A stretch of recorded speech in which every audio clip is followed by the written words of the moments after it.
Okay. let's talk about nutrition, right? Because you're an absolute freak when it comes to nutrition. You're very good about macros, about fats, carbs, calories, proteins, all of that kind of stuff. So, Harry, for you, let's first just start with a basic kind of introduction to what nutrition means, right? What does nutrition mean? And then we'll kind of dive in after that. Yeah. So I guess like broadly speaking, if like let's say your body is a car, let's you can build yourself a Ferrari by going to the gym and 8 days a week or whatever, but the nutrition is going to be your fuel. 8 days And a if week. you're putting if you're putting crap into your Ferrari, it's not going to run. And so nutrition is just it's for me anyway. I put so much emphasis when I train people, when I work with people on being on top of your nutrition the because it's what's going to get you results in supplement with working out and going to the gym. And even if people like honestly, even if people can't go to the gym, they can see results from getting their nutrition in check. And the reason why I love for everyone to try to track calories and macronutrients only for a little bit, just to give them an understanding of uh, caloric value in some of the foods they're having, because people don't understand how many calories they're eating. They don't know, like if they look at a bowl of pasta, if you order a bowl of pasta at like Olive Garden or something, that's enough, especially with the sauce and everything, that's enough calories like for your entire day and some. And so if you're if you don't understand that, if you don't understand, like it's totally okay to have that every once in a while, but if you have no understanding of that and you're doing that all the time and you're not happy with where you're at, well, it's not because you're not going to the gym. It's because your nutrition's way out of whack. And so if everyone was just a little bit more educated on the caloric value of the foods that they eat, I think that everyone would be a lot happier with where they're at. And that's really just it. I think nutrition is so important when it comes to this stuff. And in the same way, like I was saying earlier, I don't like, it doesn't matter if you're going to the gym as often as you are. If your nutrition's not in check, you're not going to see the results nearly as fast as you could, and you're not going to feel good either. When people start cleaning up their diet, I'm not saying like eat chicken and rice and broccoli all the time, but when people start cleaning up their diet and cutting out things like soda and just think, and even just simple as that, soda, chips, whatever, like they feel so much better even after like a week. It's amazing that it makes sense. It's what you're putting into your body is you're going to get out of it. So yeah. It's you're completely correct. And what's so funny is that this is where, if there's one area that I could identify where I really struggle, it would be here in the aspect of nutrition. Why? Because, bro, I'm so damn lazy, bro. Hey, So look, damn lazy with this nutrition stuff. I'll be honest. dude, I'm the laziest person in the world when it comes to stuff. That's why like I like it to be so I eat the same thing for breakfast. I eat mostly the same thing for lunch, and then for dinner it's going to vary more often. But for me, like I don't like to think too much about it. Like when I wake up, it's the same exact thing in the morning. It's the same exact thing before I go to the gym. It's much the same thing when I get back, and it's a lot of pre-made stuff too. I buy, if I'm gonna buy fish, I'll get like frozen fish. So like I go to Trader Joe's and get like a package of frozen fish. It's like it's cheap, and I can literally just take it out of the freezer, throw it in the fridge for the next day, and I literally just throw it in the oven. Like I'm the laziest person in the world when it comes to cooking this stuff. But yeah, it doesn't need to be so scary. It doesn't need to be like, oh, I need to make like a 4 course meal and it Right. needs to be this good. Like, dude, like that's not realistic. Like that's not what you're gonna do every day. Figure out, and this is why I like calorie tracking and macro tracking. Figure out what is gonna fill you for the day. Like so you should have your target calories and macros for whatever your goals are. That's just like a general rule of thumb. If your goal is to gain weight, you need to figure out how many calories you need to eat to gain weight. What's gonna be your surplus? Figure out what that is, then figure out it's figure out I put into this whole day to reach those goals, and then If you found out what fits and you like that, then stick with that and just do that. Don't make it complicated. Don't change things up on yourself every day.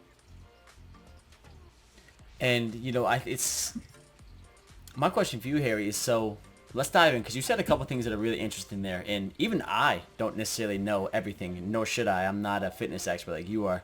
But like, let's talk about the people who are trying to gain weight or trying to lose weight. I've always been fascinated by the caloric input versus the caloric output and how you have to balance those scales depending on where you want to be, either up or down on the scale, right? So like for you, Harry, say you're seeing a client for the first time and they say, hey, I'm trying to gain weight, right? I weigh 155 pounds.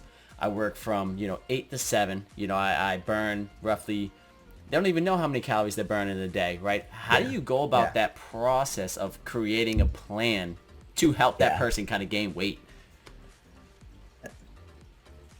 Yeah, that's a really good question, because people get too caught up in some numbers like that. So people get way too caught up with, hey, my Apple Watch said that I walked this, like burned this many calories. Does that mean that I should eat this many? Like you're making it way too complicated. So what I like to do is I like to establish a fixed variable, which is our output. So what we like, so when we write a workout schedule, it's like, I'm not even interested in how many calories you're burning when you go. If I give you a program to go to the gym 5 days a week, and then I want you to get an average of 10,000 steps a day. So if that's our fixed output, and then I want you to take 2 whole rest days. You want to get your steps, but you don't have to go to the gym. If we keep that consistent, then all we have to worry about is adjusting our calorie input. So our output is relatively fixed. I'm not interested in how many calories you're burning. What I'm interested in is how many calories do we have to eat every day for you to gain weight.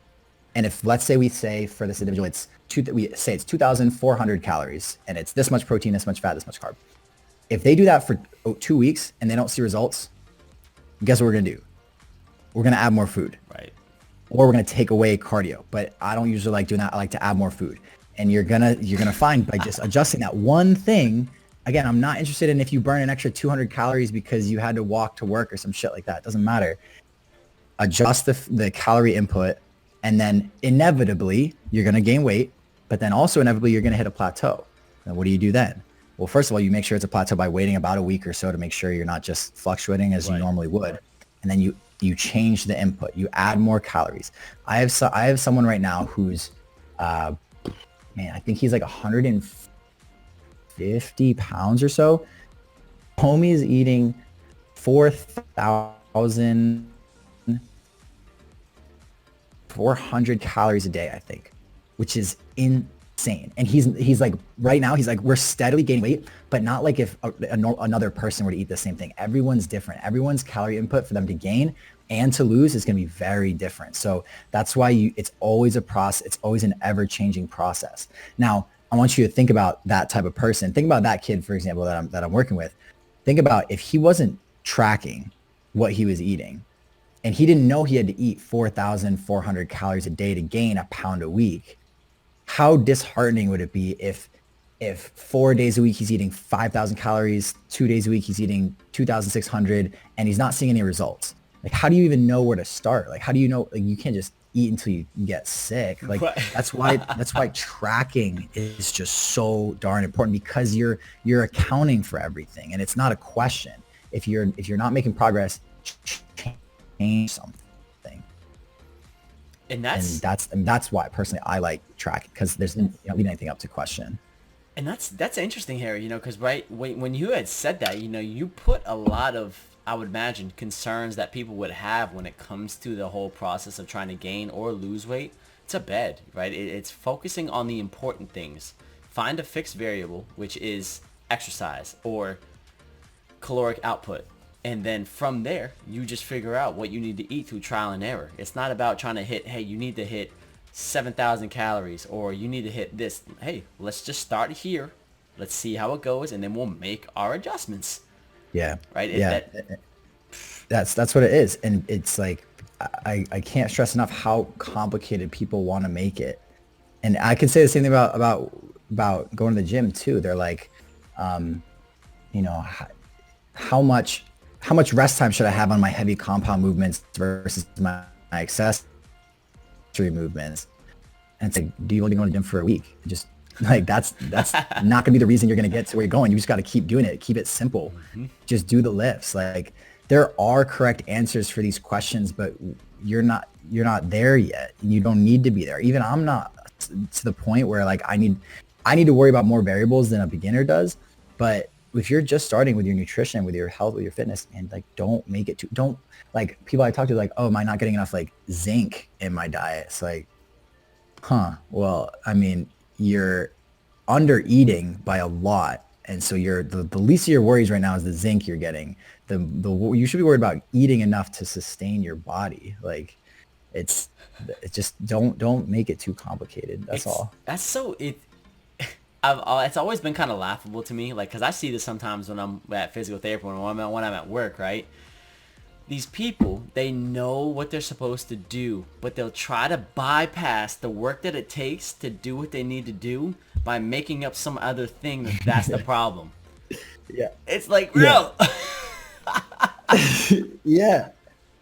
And hey, man, like, if it weren't for that little squirrel brain trying to figure out a shortcut, man, like, we wouldn't be where we're at today. I think I mean that in the best way. We all want to find shortcuts, and that's why we make improvements in things. Right. But some things you can't take the shortcut on. Physical therapy is a perfect example. You got to do the darn work. It's boring, it's slow, it's whatever, but that's how you're going to get better. And if you don't do it, you're going to do it to yourself again, and you're not going to like it. Yep. And, Harry, let's dive in, because you had talked about macronutrients, right? I'm excited. Again, I'm going to take notes on this because I have no idea exactly what, macronutrients are. So for me, and the people watching, kind of explain, macros, right? You hear that term a lot. Oh, I'm tracking my macros. Yeah. For the average person, kind of explain that explain the importance of it. Yeah, so I take that a little bit for granted. I kind of say that like everybody knows about it, but it wasn't that long ago that I had no clue what it was either. So basically, your macronutrients are your carbs, your fats, and your proteins, and that's what's going to make up your total, all your calories that you're eating in a day. So let's see, your split, basically, it doesn't, where I want it, for most people, I think if your goal is to maintain a muscular physique, you want to go to the gym. So for someone like you and me, I would recommend you start with your protein input, and 1 gram of protein per pound of body weight is what's been widely considered to be a really good benchmark for what you should shoot for. And I think out of all your macronutrients, obviously protein is one that almost every single person is deficient on, or they're not getting enough. They're getting like 30 grams, 40 grams of protein a day. And it's not until you really start tracking. And by tracking, I mean, so you can have like there's MyFitnessPal, there's Fitbit. There are these apps that you can get, and you can like just put in the foods you're eating. You can type it in, you can barcode scan it even, and you'll say, hey, I had a cup of this cereal, and it's just going to punch in, this is the protein, the fats, the carbs, and your total calories for this food. That's where I would start is your protein. Go for 1 gram per pound of body weight. And then your carbs and your fats, it depends on the individual. So for when I work with people, I like to figure out where they're at before we even get on the program. I like to say, hey, track what you're eating. I want to see where you're at on a normal day, because some people are way higher in fats and some people are way higher in carbs versus the others. Some people are high fat, low carb. Some people are high carb, low fat. Some people are just too high in both. But I basically, the reason, the core of like where I want them to be is I want it to be like baby steps. So if they're naturally higher in carbs, then I want to be like, okay, let's take your carbs down a little bit. We're going to bring your fats up a little bit. And then we want to bring your protein up a little bit. And over time, hopefully over the course of weeks, months, whatever it is, we can transition them into what would be like the most ideal macronutrient split for them. So like, I guess there's not really a perfect answer for everybody, because everyone's gonna be different. Everyone's diet's gonna be a little bit different. But the most important thing is that your 3 macronutrients are gonna make up your total calories. The only other thing that counts for calories is alcohol, which actually doesn't have any nutritional value in terms of carbs, fats, proteins, but it does have calories in it. So the combination of all your your 3 macronutrients plus alcohol is your total calorie input. So what I like to do is start from the top down, start with your calories, how many you want to get. So for you, I would track, I would say to you, I'd say track for a week, figure out what your average is, your average calorie input, and then also just track like how are you maintaining the weight you're at. So let's say you are, and let's say your average calorie input is 2,400. Then you know, okay, my calories are at 2,400, and that's pretty much maintenance. So what do my macronutrients look like? How much protein am I getting compared to my fats and my carbs? And then, and honestly, like it would be individual from there. I would say you're most likely gonna want to bring your protein by like 20 to 30 grams or something. And then obviously if you're going to add protein calories, you're gonna have to take out from your carbs and your fat calories. So, yeah, it's hard to like paint everyone with like, hey, this is what you should hit because it's different for every person. But that's sort of the gist, is that those 3 macronutrients are what's going to make your total calories. And you want to figure out what you want your total calorie input to be and then work on your macros from there. Gotcha. So would you say that when it comes to, macronutrients or just nutrition in general, it seems as though from what I'm picking up, Harry, that it's very goal driven, right? Based off of your goals, it's going to require X macronutrients, this kind of calories, right? And this amount of work, right? So does it all really kind of start with goals? Yeah.